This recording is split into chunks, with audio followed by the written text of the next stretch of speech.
আর যমুনাকে দর্শন করে আমি যে যমুনার গণবাঞ্ছনা পূর্ণ করব। শ্রীমতী রাধারানী কোথায়? সেই রাধারানী কোথায় যাকে নিয়ে নদন করতে লাগলেন। বৃন্দাবনে বাঁশি বাজে এক টানে, যার যেমন গান বড় সে জানে। একটি গল্প মনে করব। এখন এক ব্যক্তি আগেকার দিনে বাবা তো এমন হাট বাজার কাছে কাছে ছিল না। কি করতো বাবারা মাথায় করে ঝুড়ি করে সবজি শাক সবজি যে যার ব্যবসা করতো নিয়ে নিয়ে গ্রামে বিক্রি করে দিলাম, তাই তো? এবার তখনকার দিনে চার ব্যক্তি একটি গাছের নিচে বিশ্রাম করছে। চার ব্যক্তির মধ্যে একজন ছিল মুসলমান, একজন ছিল সাদা রকম পেঁয়াজ ব্যবসা, একজন ছিলেন হিন্দু বৈষ্ণব, আর আরেকজন ছিলেন কোমর, যিনি হাড়ি কলসি বানান।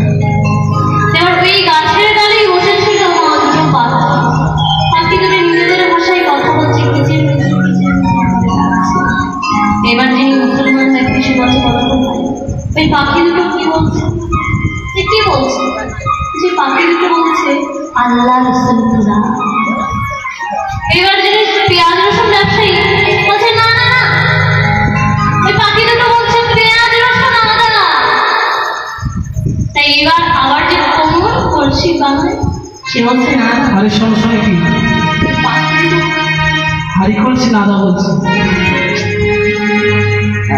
পাখি দুটো বলছে তিনি বলছে পাখি দুটো বলছে হাড়ি কলসি না আদা।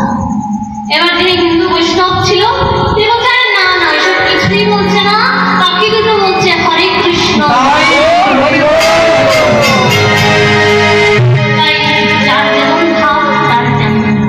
বৃন্দাবনে বাঁশি বাজে এক টানে, যার যেমন গান সে তেমন শুনে।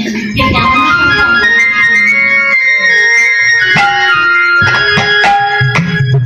আর যাসো যাসো বিলাসী দেবাতি